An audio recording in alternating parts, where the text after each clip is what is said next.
Hey friends!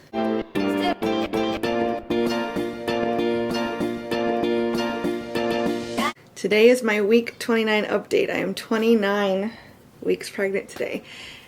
Wow. Also, we are officially in 2025 now, which is really funny to think about because I believe this video is actually going live like in October of 2025. Kiddo is fine, by the way. He's been in a really up mood all day,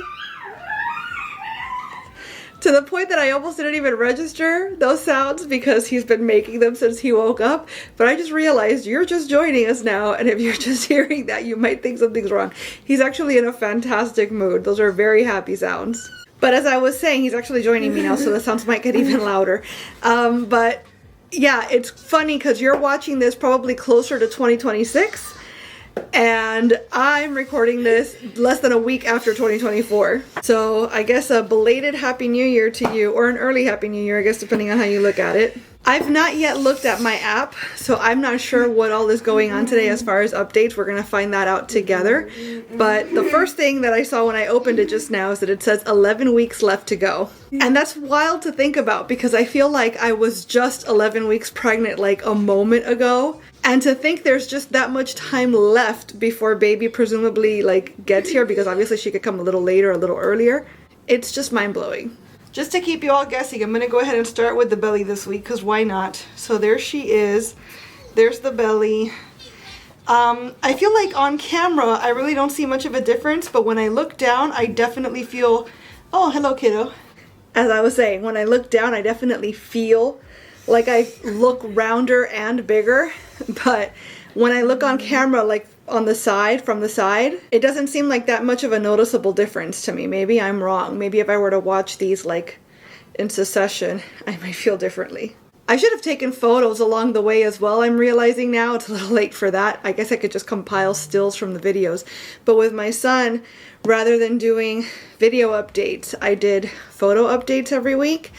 And that was really cool because it was always against the same wall. I wore different outfits, but they were all similarly like tight, I guess, like bodycon type stuff. So it was very easy to tell week to week how my shape grew and changed, like when he was lower, when he was higher, etc. So as far as this past week, symptoms and everything, I've been crying a lot. That's not anything new. But what I'm finding interesting is that I will literally just be talking to my husband about like what we're going to have for dinner later, or like the plans that we have tomorrow. Very normal, regular, mundane stuff. And out of nowhere, I will just go, oh my gosh, why am I getting like this? And I will sob. I'm not talking a couple little gentle teardrops down the face. I am saying I will be inconsolably sobbing, loudly sobbing for a good 10 minutes straight. As far as I can tell, for absolutely no reason at all. It's 100% hormonal. Because it's not even a situation where like, oh, you know, we were talking about blank and I got sensitive about somebody's reply, or it's not anything like that. We're literally just having regular low stakes, like there's nothing even important being discussed, and out of nowhere I'm just crying. So that's been frustrating because the whole time I'm crying, I'm telling myself out loud, like, why are you doing this? What is happening? Like, why am I getting like this? But even knowing that there's no actual like emotional reason for it, I can't control it. So that's literally been like a daily thing for the last handful of days. Otherwise, like, my breathlessness when I stand up has gotten a little better, but it's still present. I don't feel like my appetite has changed much. I feel like throughout the whole pregnancy, I haven't really had very intense cravings. I get cravings, don't get me wrong.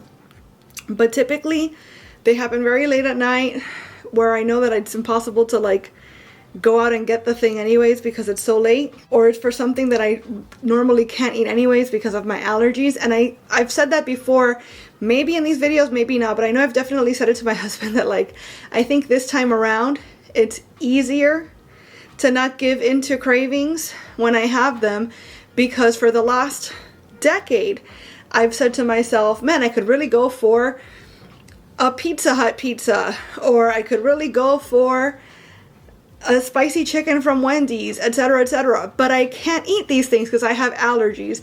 So I've just come to like accept as a normal part of my life that I'm going to have cravings for things that I just can't have. And so it just is what it is. And so I feel like that's kind of crept into my pregnancy as well, where it's like, yeah, I'm going to sometimes have cravings for things that I can't have because of my allergies.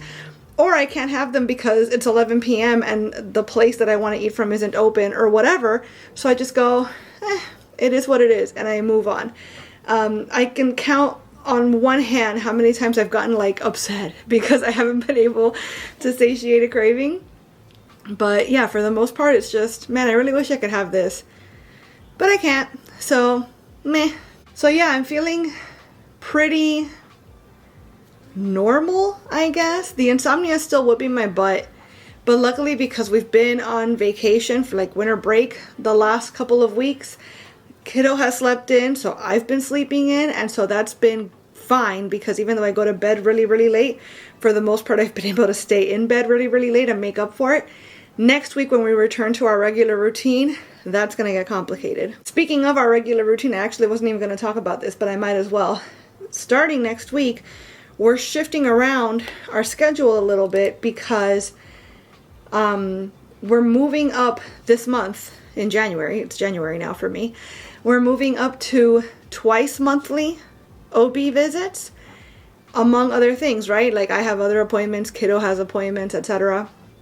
So the thing is that these twice monthly appointments typically are all going to be happening same day and time, just obviously 1 week off, 1 week on.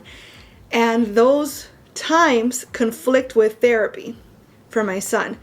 So there's two therapies that are affected. One that kind of like, if we do it, then we risk being late to our session, to our appointment, I should say. And then the other one that straight up conflicts because it starts at the same time as my appointment. So that one can't happen, period. That one, I've already went and changed from Fridays to Thursdays now. So obviously that complicates Thursdays, but it makes it so that I don't have to be constantly canceling that session every week to make our appointments. So that's a big change that's going to happen soon. And then I have to actually call the other therapy center and let them know, like, this is what's going to be happening in the next, for the next few months. So what can we do about this appointment, about this standing session, because we only have so much time left in the week to move stuff around, but it doesn't make sense to keep the same schedule we have when every other week, and soon every week, I'm going to have to be canceling that session in order to make my appointment. So we'll see how that gets worked out, but it's something that does have to get worked out. And I'm also considering that, like, for example, physical therapy, I'm already at a place where I can't bend down, because it hurts, but also because I get dizzy and stuff. So the fact that I have to be like on the floor with my son and like helping my son get into poses and stuff like that, helping him with weights, I'm shocked that up until this point I've been able to continue doing it as I have, but it's going to get to a point where I cannot do it. And so what makes sense then is for me to take him into the session, like in person. But we're a one-car family, so literally how? Because I don't have access to the car all day. And then also the fact that we're then taking a risk twice a week every time we bring him in that he might get sick while he's at the center. And this is not the time for that. It's never the time for that, but especially not now.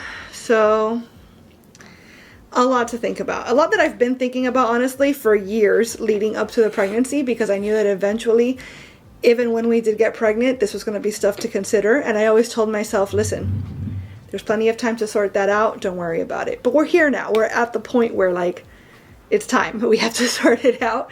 So I'm just kind of processing out loud all the things that are coming up that we have to consider. So like I said, that's a lot that's on my mind right now that I didn't expect to talk about, but there you go. Some other cool stuff that happened this week is that little girl almost always moves for daddy. And in the last week and a half, she moved for Big Brother, which Big Brother was a little nervous about, but then he was like, oh wait, that was kind of cool, let's try that again. Which was awesome for me to like see that experience and like see him smile and everything when he realized like, oh man, there's something in there. But she hasn't moved for anyone else, in particular for my parents and my mom especially. Anytime I say, here, feel her, she's moving, she immediately quiets down the moment anybody else touches my belly. But on New Year's Eve, for the first time, I said to my sister, because I don't see my sister very often, for the very first time I said to my sister, hey, come feel her, she's moving. And as soon as I put my sister's hand on my belly, she kicked, which was really exciting. And my mom, I think, was a little bit like, hey, what the heck? Because she's tried a dozen times and she never wants to kick for my mom. But then yesterday my mom came over because she was making one of my favorite dinners. And she was like, I have extra if you want some. So she brought it over. And before she left, I said, hold on. She's really active right now. Come here.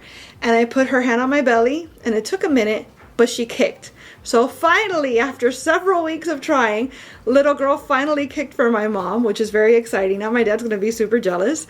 But yeah, that's really cool because finally she kicked for people other than our household. Now, I feel like the last thing I've got to do is tell you guys about the actual like updates in the app or whatever that presumably, hypothetically, little girls have like going through right now. But I did want to let you guys know that today, actually in about an hour, I'm going to meet with the doula again. She's warned me a couple times leading up to this appointment that the session needs to be at least an hour long in order for the insurance to cover it.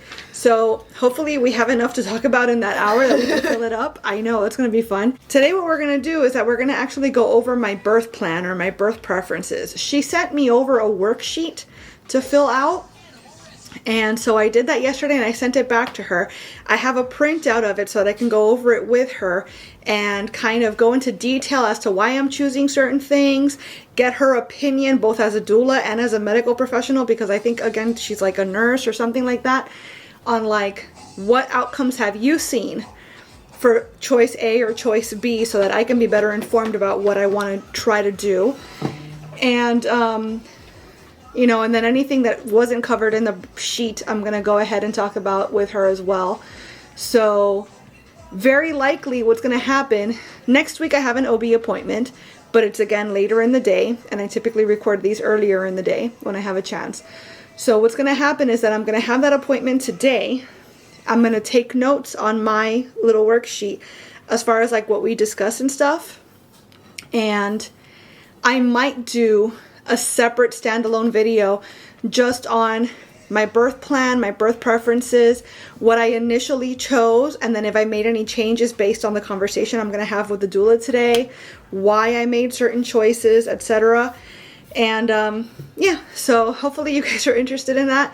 If you're coming up with your own birth plan, or if there are certain things that you didn't even consider are choices and options that you have, maybe that video will be helpful for you. So I'll do that, and then I guess next week I'll talk about the appointment a little bit in the update video, and I'll talk about the OB visit in the video that follows. So all that being said, today is 29 weeks. Baby girl is as big as Mr. Potato Head. I feel like these things are so unreliable as far as sizing, because I feel like Mr. Potato Head is not that big, but the thing she was last week seemed bigger. I don't know, like it just doesn't seem very consistent. So she's as big as a Mr. Potato Head, as big as a small foam roller, which I guess that all depends on how big your foam rollers are. As I don't know, small is very arbitrary. Baby girl's as big as a gallon of ice cream. Yeah. Okay. She's as big as a head of cauliflower, as big as Rapunzel's paint palette, and as big as a bouquet from the movie Bridesmaids. Okay, I wasn't on set, so I don't know how big those bouquets are. She's apparently between 15.5 and 16 inches long now, and weighing somewhere between 2.5 and 3 pounds. Again, there's 11 weeks left to go. So as far as her updates, I'm in month 7, only 2 months to go. She's pretty close to her birth length, but she still has more growing to do in the weight department. In fact, over the next 11 weeks, she'll more than double or even come close to tripling her weight. And they're talking about how I should be doing kick counts now because her kicks will be more vigorous and less erratic because she's stronger and responding to all sorts of stimuli. And I'm still finding, like today is a more calm day. I'm still finding that there are certain days where she's more calm, more relaxed, and like I'll feel her wiggle, but I don't feel so many kicks. And then there's days like yesterday where she's kicking up a storm to the point where she like frightens me because really strong kicks come out of nowhere. And she kind of takes my breath away because the kicks are so strong that I'm like, oh, wow, that hurt actually. Like that was painful. So inconsistency is consistent. Like that's basically her pattern is inconsistency. So when I talk to the doctor next week, we'll discuss that, I'm sure. Varicose veins. This is my stuff now. They're talking about how I'm probably experiencing varicose veins. I haven't noticed, but I guess possibly I am. Get some daily exercise. I've been slacking on the exercise lately, I'm not gonna lie. I keep saying I should do it and then I like run out of time in my day, or I don't prioritize it, let's be honest. And so it's been a minute, so I gotta get back on that because that's something that could only help prepare my body for labor. So I want to make sure that I do that. Talking about kick counts again, best to do it lying down. That's almost certainly guaranteed to get her moving was when I lie down. In particular, when I lay down in bed, that always gets her going. Your baby may begin to smile this week, especially in her sleep. That's adorable. Your little one is continuing to hiccup. I actually have begun to feel her hiccups in the last like couple of weeks. It's happened 2 or 3 times. So that's exciting. And then tight quarters. As your little bean plumps up, your womb is getting cramped. So those hard kicks you were feeling will start to feel more like jabs and pokes now. So that's pretty much it, guys. That is the update for week 29. We have 77 days left until our due date. Oh my gosh. I'm hoping to finish the registry this weekend. It's pretty much done, but there's a couple categories that we're kind of light in, so I want to make sure to do that. I was also considering potentially doing like a Christmas haul video of sorts, but I felt like that would be kind of weird because it wouldn't be coming out during Christmas. It'd be coming out around October. So I don't know. I might not do that. I'll definitely do a baby shower haul though, and maybe I'll do the Christmas stuff in there as well, because then that doesn't have to be season specific for you guys to appreciate it. But yeah, gonna see the doula in just a little bit actually. Gonna see my OB next week, and there's a lot going on, but I'm really, really excited about all of it. I'm feeling really good so far, in spite of the random crying, and I'm excited to keep updating you guys. So thank you for being here. Thank you for watching, and we will chat again really, really soon. Bye.